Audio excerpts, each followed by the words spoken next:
Telecom मंत्री ज्योतिरादित्य सिंधिया का कहना है कि भारतीय एयरटेल या दूसरी टेलीकॉम कंपनियां एजीआर भुगतान पर अगर वोडाफोन जैसी रियायत चाहती हैं तो उससे पहले उन्हें कोर्ट से इसकी मंजूरी लेनी होगी।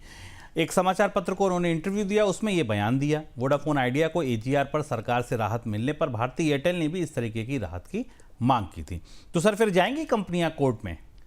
अब रास्ता तो दिखा दिया मंत्री ने कि आप वो भी कोर्ट से लेकर आए थे, आप भी कोर्ट से लेकर आइए। अब दो तरीके की चर्चाएं हैं। हालांकि इंडस्ट्री मान रही है कि अभी तो नहीं तुरंत, लेकिन थोड़े समय में एयरटेल और टाटा कोर्ट जरूर जाएंगे, क्योंकि रियायत का, राहत देने का एक पैमाना तय हो गया और राहत एयरटेल को भी मिलनी चाहिए, क्योंकि एयरटेल भी उसी व्यवस्था में आता है। हालांकि एयरटेल ने खुलकर इस पर प्रतिक्रिया नहीं की है, लेकिन माना जा रहा है कि आने वाले कुछ दिनों में अदालत के जरिए इस राहत को हासिल करने की कोशिश की जाएगी। संचार मंत्री का बयान सिद्धांततः इसका विरोध नहीं कर रहा है। अगर आप उसका अर्थ समझने की कोशिश करें, उनका कहना है कि अगर अदालत से आदेश लेकर आ जाइए तो आपको भी एजीआर में रिलीफ मिलेगी। रूस और यूक्रेन के बीच चल रहे युद्ध को खत्म करने के लिए अमेरिका, रूस और यूक्रेन के बीच पहली त्रिपक्षीय बातचीत आज से यूएई में शुरू हो गई है। यूक्रेन के राष्ट्रपति जेलेंस्की ने इसकी जानकारी दी है। ट्रंप के विशेष राजदूत से मुलाकात के बाद रूस के राष्ट्रपति पुतिन ने इस मुलाकात में रूस के प्रतिनिधि को भेजने पर भी सहमति जता दी है।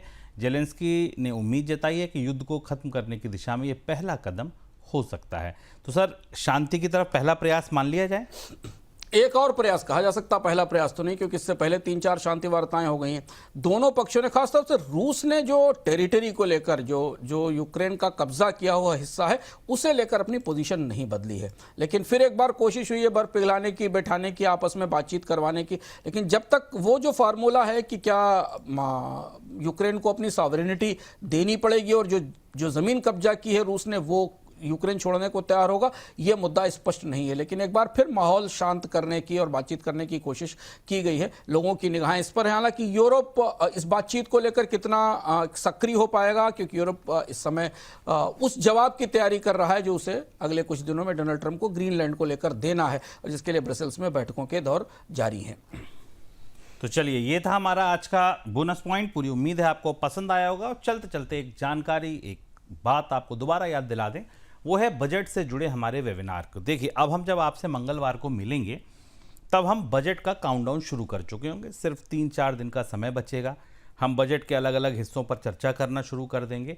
लेकिन अगर आप बजट के तुरंत बाद सबसे माइन्यूट एक एक चीज़, विश्लेषण समझना, जानना, सुनना चाहते हैं तो ये 2 वेबिनार बचे हैं, एक 2 फरवरी का, एक 4 फरवरी का। इसके लिए रजिस्ट्रेशन कर लीजिए।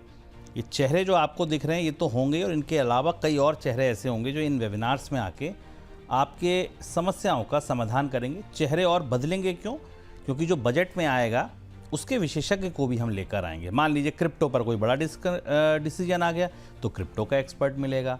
मान लीजिए कि कोई बड़ा डिस्कशन मैन्युफैक्चरिंग पे हो गया तो फिर कोशिश होगी मैन्युफैक्चरिंग के किसी व्यक्ति को लाके भी आपको समझाया जाए। तो बजट को, उसके आंकड़ों को, आपकी ज़िंदगी और जेब का तक का जो असर है उसको समझाने के लिए ये वेबिनार बहुत ज़रूरी हैं। आपने अब तक रजिस्ट्रेशन नहीं किया है तो आप कर लीजिए और ये दोनों वेबिनार का आप हिस्सा बनिए। पहला वेबिनार हमने किया था बजट से ठीक पहले, जिसमें आप लोगों की बढ़िया प्रतिक्रिया मिली, बहुत सारे लोगों के सवाल जवाब, बहुत सारे लोगों की टिप्पणियाँ आई। आशा करते हैं वो लोग तो जुड़ेंगे, आप लोग और नए साथी भी जुड़ेंगे। जो लोग साथी नए जुड़ेंगे उनको पुराने वेबिनार का भी लिंक मुहैया कराया जाएगा।